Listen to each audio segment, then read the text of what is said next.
How is it that I was able to scale several businesses, help 38 people make 5 figures every single month this year on eBay and also Mercari? I'm going to show you guys the tips, the cheat codes, the formula, whatever you want to call it, that we follow with our eBay automation platform and service, where we list, ship, and provide products for people. How do we get the products to sell for them? How do we get the products to actually sell fast, get views? I'm going to show you guys the simple steps so you don't even have to do eBay automation. You can literally do it yourself.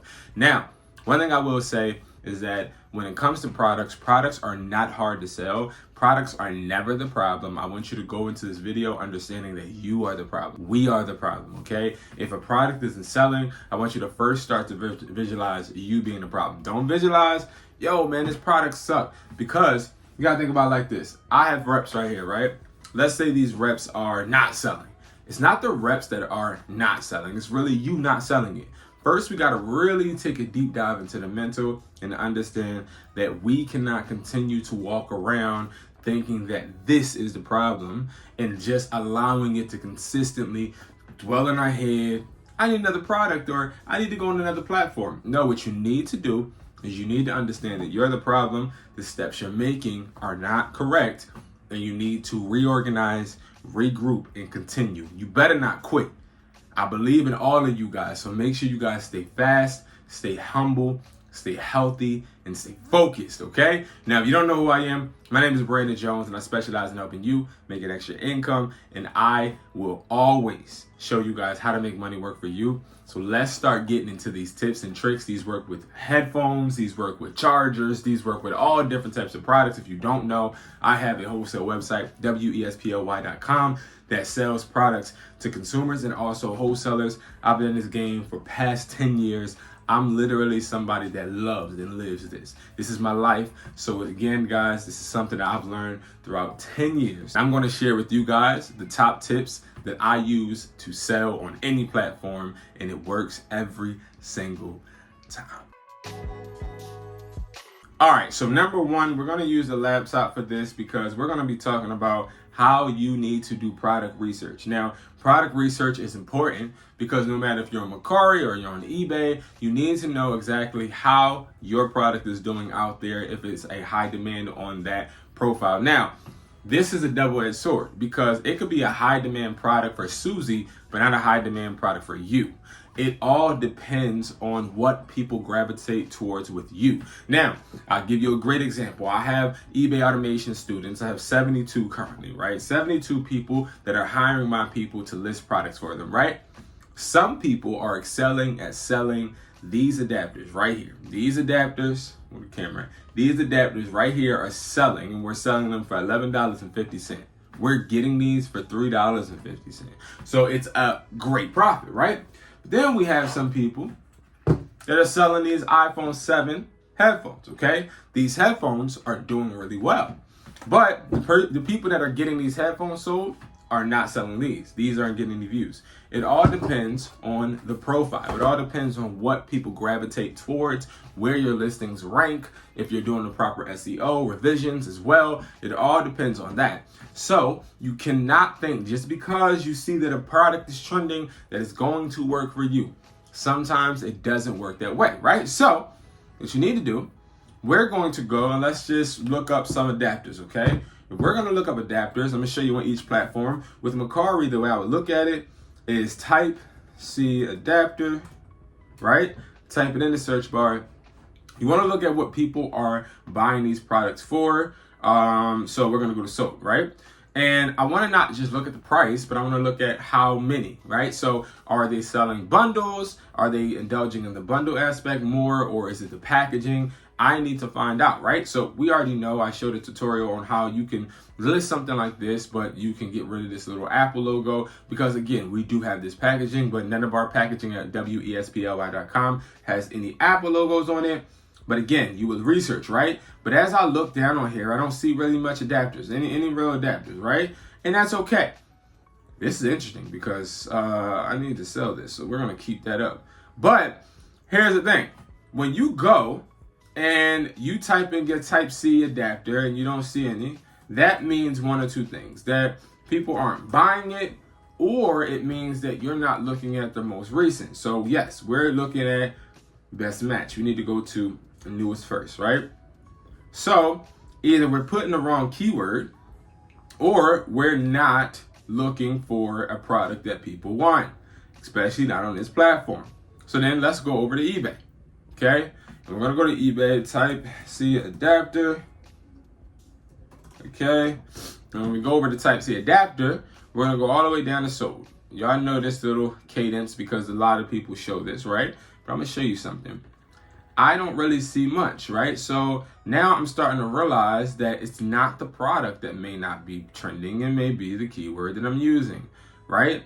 So we're gonna say iPhone charging adapter, but it might, oops, I typed in adapter 2 times. It might actually, okay, type C brick adapter. Okay, we're still not seeing much. We see that this sold November 11th. It was 1 pack. I like this picture. It lets them know, hey, you're getting 1. So that sold for $8.26. Then we see more and more, right? Okay, so we're starting to see more. We see the 20 watt as well. So let's go over to Mercari and let's type this in. Oh, I'm going to use that. So we're not going to go there. Let's type in this. Now, I really wouldn't call it a brick. It's just interesting that it's popping up. All right, so now we see, okay. So we're looking for sold if we don't find any. So, okay, so now we're seeing more, okay. So now we see that some sold for $7.60. We see some for a bundle. So it looked like bundles are selling. It looks like mostly bundles are selling, right? So we know we're going to have to sell more than 1. But also I know that currently there not anything that's really newly listed that's selling, right? So I would go towards eBay because eBay has more results and it looks like I'll be able to sell these with 1 each, okay? With 1 each, 1 piece each. Mercari, it looks like I got to do 2 or do bundles. Now, I will list on both, but my priority obviously will be eBay. And that is because I want to be able to sell not only individually, not only bundles, but both, right? And I also want to be able to get as many eyes on this. And I also want to be able to price. Now, look at how I did not speak of price that much because price doesn't matter. You being able to list this, you're going to be able to sell this for as much as you want in a realistic sense. But first, you have to make sure that you're putting it on the right platform. And also, you got to make sure that you're putting it on the platform in the right way that customers actually are looking. I'll tell you this right now. Customers want these in bundles. It's the holiday. People want more bang for their buck. So it's important that you make sure you're bundling products. Now, somewhere like January, prime example, right? So we're talking about January, February, I wouldn't bundle as much. I would sell individually and I would just try to catch the low-hanging fruit, the people that are actually, they just got their iPhone 16s for Christmas and they're looking for another charger. But again, people don't really have money like that. So I would make sure that I am selling these to people in January and February that have just got their iPhones and they're looking for extra chargers. I wouldn't hit them upside the head with the price because January and February, they're slow months because people spent all their money, right? So that's why you want to close out the 4th quarter strong. But again, 1st quarter, you want to make sure that you're hitting it with a bang, but you need to make sure you're catching low-hanging fruit. Make sure you list products, both bundles and also individually. But individually, it should sell more because you're going to be able to price lower. All right. So that is going to be how we would do our product research. Next, when it comes to products, this is a great example, replicas, okay? We all want replicas. We love selling products that we can make a lot of money and spend least for. One thing I will tell you though is when you are buying products such as this, something that you're trying to imitate to look, feel, and also have quality like the real thing, you want to make sure that you're not buying nothing cheap. And I see this happen with a lot of resellers as you become a budget reseller. Budget resellers never ever end up making that $1,000 a month or $1,000 a week. They always end up consistently stuck in the weeds because they have chargebacks. They also are making slow sales because they are too eager to make money that they'll buy the lowest quality, the lowest grade of a product and want to sell it to a consumer like it is the Nike or the Apple of the industry. No. Stop being cheap. When you are looking for products, you have to understand, and I had to learn this, you get what you pay for. And I'll tell you guys this, like me, I didn't believe this in the beginning when I first started selling products. I put a lot of cheap products in my store. I said, you know what? Listen, it's a product. That was my main thought process is it's a product. It's something, okay? It's something to hang on the wall. And while I had this mindset, to me, I was able to keep more money in my pocket while looking like I had inventory. And then what really woke me up, and I think I said this on live, is when I had customers come in and they were like, oh, yo, you got this, you got that. I'm like, yeah, I got this. You mean, go ahead and get it, man. Put that thing on the counter and let's go ahead and pay for it, right? So they would do it. They would go and buy these cases, prime example. I had these cases that look like out-of-box cases. And instead of paying $3.50 for the cases, I got the 99-cent ones, right? And when I got the 99-cent ones, I'm like, oh, this is a really good deal. It looks just like the $3.50 ones, right? So boom, they go ahead, they get the case. And then maybe a day later, or maybe even 2 to 3, they would come back and they're like, yo, my case broke. And I remember being like, okay, yeah, let me do a return and then we'll get you another one, right? But in the back of my head, I realized like I just lost this customer's trust. And also, it's embarrassing because you start to realize like, yo, the more customers that come back complaining, the more customers that come back saying, oh, this isn't right, or this product is defective, or this product was low quality. Not only are you embarrassed because it's on your brand, it's your reputation, but now you're not getting word of mouth. Now you're also not really impressing the customer to come back, right? Like they're not going to come back. And a lot of the customers that I started out with, that I brand new store, they just came in and they were just walk-ins, I never seen again. And I didn't see them again because I didn't put that impression of, hey, this is great quality, because I was being cheap.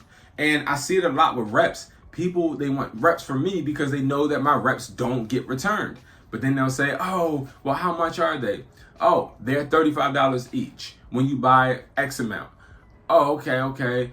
Well, that's pretty high. Exactly. It's high because, again, they're high cost of goods. It costs me a lot to get, and it's going to cost you a lot to get. But you can sell these for higher. But people will not understand that because in their heads, they're thinking, well, I want to keep my cost of goods as low as possible because I don't truly believe that I can sell these. That's what it all comes down to, in my opinion, is a lot of people, they want to bargain. They don't believe in themselves enough to actually invest in quality products, not understanding that if you go ahead, instead of getting a clone JBL speaker, but if you go ahead and order real JBL speakers, yes, it's going to cost you more upfront. Yes, but you're going to make more on the back end. If you go ahead and get real chargers, okay, chargers that actually have quality, that aren't cheap, that aren't AliExpress, Alibaba, right? Something like this, prime example. Yes, it'll cost you more money. It won't cost you 99 cents.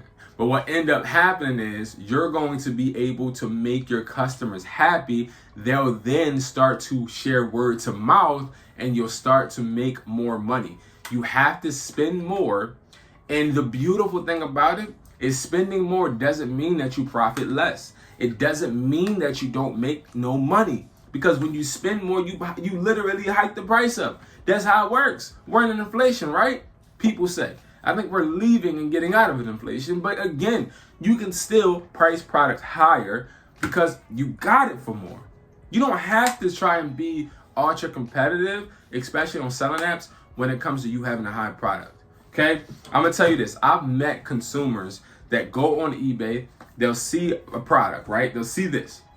And you'll have one post that says this is 99 cents. And I'm like, how the heck they get this for 99 cents, but you got to pay $4 shipping. Okay, so it's like $5, okay? Cool. And then you'll have somebody with the same headphones that says, okay, this is $7.50. And then I saw the person say, you know what, I won't go with the 99-cent one because it's probably really, really cheap and will break. I'm going to go with the $7 one. Because they understand, hey, you price for a reason. Some people don't look for cheap products. Some people don't want cheap stuff. So stop thinking that you have to price products the cheapest or buy them the cheapest when you really are going to buy them for the reason that you really should be selling is to build your business.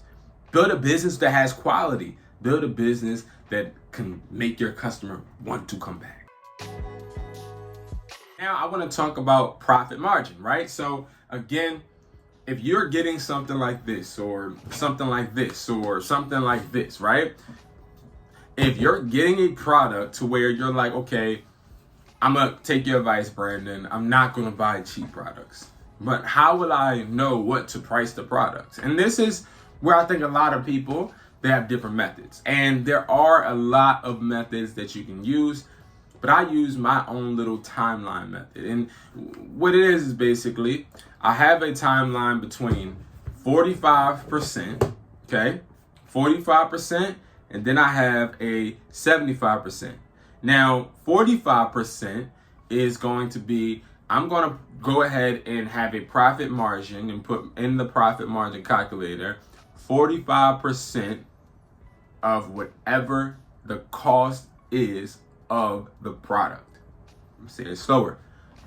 What I would do is if it's a product that is costing me maybe, let's say, $2.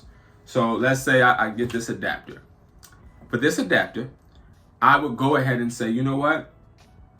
I'm going to go and put this in the profit margin calculator. So let me actually go ahead. I wasn't going to do it, but I want to actually show you guys, right? So if I go here and I type in profit margin calculator, right? This is the one I use, okay? If I know for a fact that with the product, I got it for $2, that's the cost. My margin, I could say, okay, my margin is going to be $45. 45%, excuse me. But if I say my margin, my profit margin is 45%, I'm only making $1.64.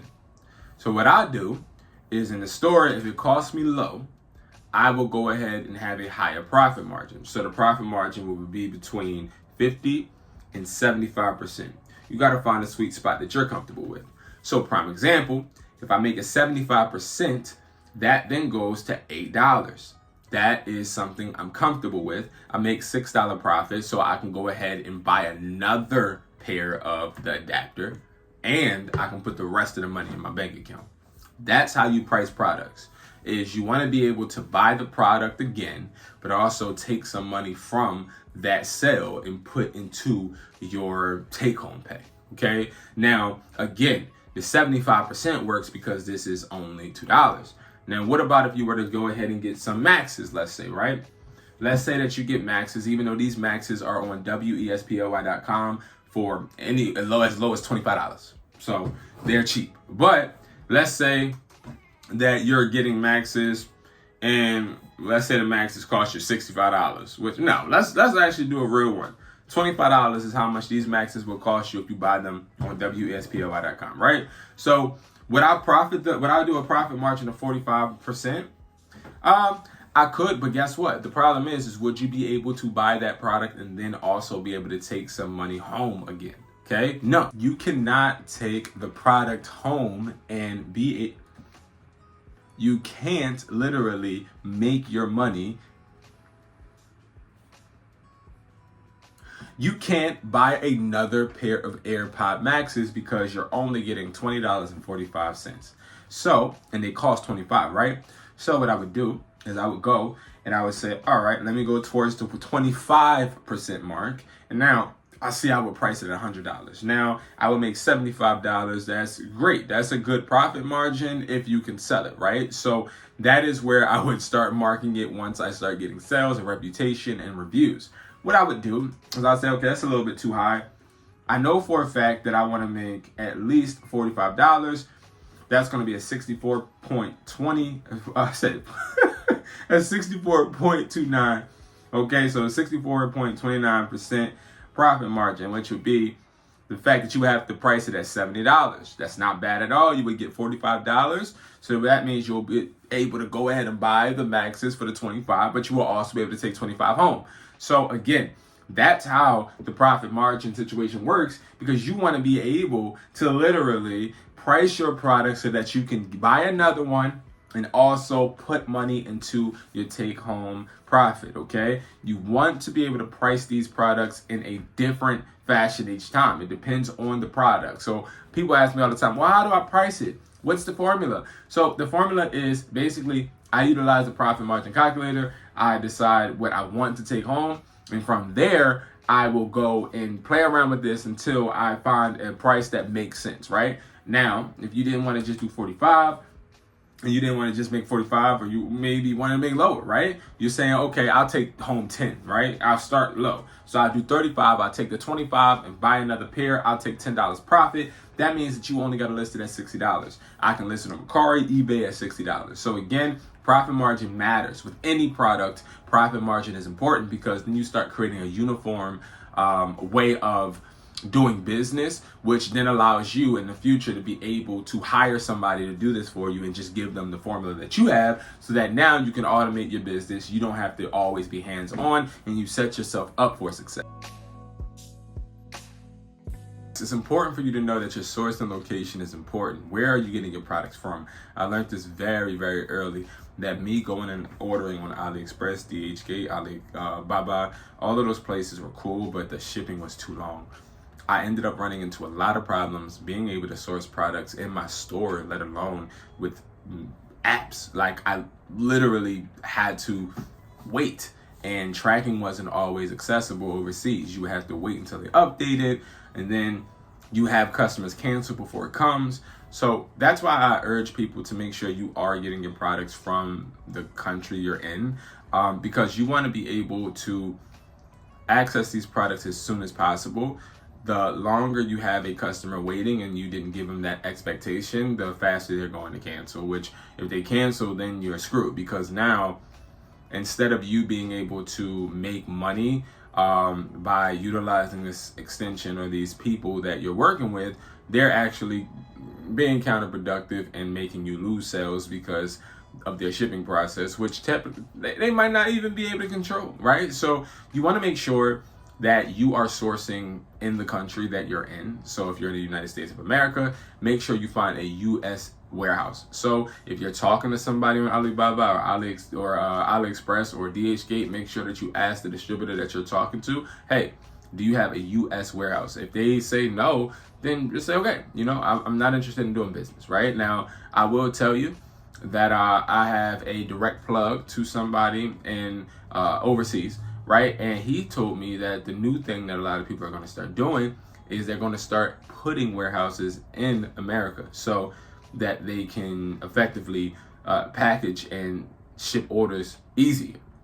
Now, this happens, or is happening, because they're losing a lot of orders due to people not wanting to wait, and companies like me that have products already in the States. So it's a really good question to ask the person or the people that you're getting your product from, if they are able to ship your products from a U.S. warehouse. Some won't even offer that if you don't ask, because they're already dealing with high clientele, and their clientele that knows they have a warehouse in the U.S. is probably making them a lot of money, which they, will prioritize them over you. But if you make it known that that you have an expectation, I should say, for them to have a warehouse in the U.S., they may be more lenient. It's really, or they may be able to pull strings, right? I'm sure they have somebody in America that works for them too. So it's all about understanding how to ask the right discovery questions. And I'll make a video on that too, because it goes so in depth on how to talk to distributors, how to create a relationship to where you don't even need to use Alibaba or AliExpress or any of those platforms, and also how to make it so that you can trust them. Because again, if you trust the wrong person, they'll take your money and they'll give you crappy quality, right? So just be patient but smart about where you source your products. That's really important. Got to make sure that you're listing products right. Now, I understand that a lot of us, we want to make money, right? Now, why wouldn't we want to make money? Money is one of the main motives, but I find a lot of people, especially with reps, right? Especially with reps, clones, what happens is you try to list them as they are actually Apple, right? And I want to speak to you guys directly. That's not the right way to go anymore. Now, I understand it used to fly and people used to get by, and some people still do, but I will tell you it bites them in the long run. Why? Because people will end up doing chargebacks, and when they do, and you already said that it was Apple, you can't really fight it, right? Like, you lose that case automatically. And I like to be forward thinking. I like to be ahead of everything, all of my competition, and personally and business. And I think one thing that I can utilize with this is, or I can brainstorm that could help you guys, is to think of it like this. Every time you make an order, you want to think, could this customer cancel? And if they did cancel, how would I fight this case? Every single time.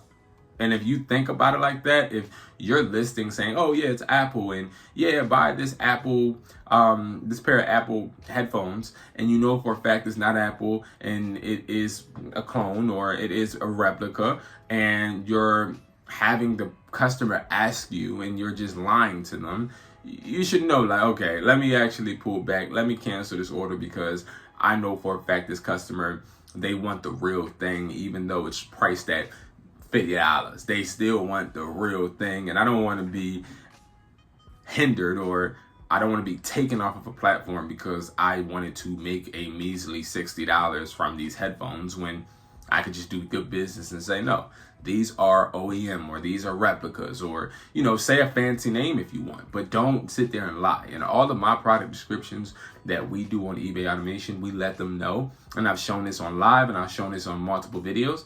These are not real because we don't want any returns. We don't want any chargebacks.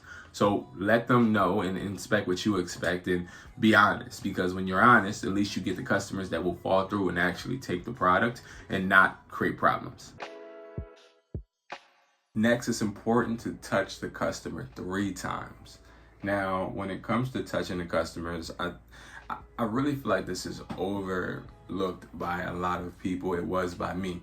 And touching the customer doesn't just mean, it isn't physically, but it means that you want to talk to this customer. Now, again, when you start to make sales in a high number, it's going to be harder for you to do this. That's why you would automate it. You would make sure that you had some type of system to where customers are getting these emails once they are getting these products, right? But again, if somebody orders these replicas from you, you want to make sure that, one, you say thank you, right? Like, you want to say thank you. You want to have a friendly persona about you so that the customer knows that they can always talk to you. They'll avoid going through Mercari or eBay customer service. They would go straight to you if they had a problem. Second is more so you want to check in on them. Now, this helps you with your future sales because, again, like how I do when I create videos and I show you guys testimonials and different results, you want to try and get receipts. You want to try, hey, how are you? Like, how are the headphones selling, right? Like, you want to try and get them to let you know so that you can use this to make you another sale, right? So you want to talk to them, get the testimonial, get the feedback, and that's going to be the second touch. The third touch is going to be the end, right? You want to say, hey, by the way, I just wanted to say thank you so much. And I appreciate every single thing that you have done for me and just supporting and believing in me. And this allows them to feel comfortable. And now you will be their go-to for basic products, right? So they feel comfortable coming to you, and you have allowed them that safe space by communicating with them effectively. Last but not least, you just want to rinse and repeat. The electronic industry, the technology field, whether it's wireless, whether it's just you drop ship, whatever you're doing, it's always rinse and repeat. It's always, hey, if it works, you consistently do it. You don't need to alter it. In this step process, you want to rinse and repeat. Keep doing the same thing from step 1 all the way to step 6 or all the way to the last step. And you want to make sure that you're allowing yourself to consistently get into this flow so you don't end up overthinking or getting caught slipping or lose focus. And again, when you start having this structure, you'll start to realize that it becomes easier. And I wanted to create this video because I think that it's important for all of us to have some type of foundation. And then you just add your own twist into it, right? Like, everything I say is not law. But one thing I will say, it is foundation. It's a foundation you should be able to step on to then propel your business to the success that you are looking to get. So thank you so much for watching. Make sure you guys go ahead and follow me on all the social media platforms at Hustler Taught Me. Make sure you guys subscribe to both YouTube channels, Educated Hustler and also Hustler Taught Me. And I appreciate you guys so much for watching, and I'll see you guys in the next video.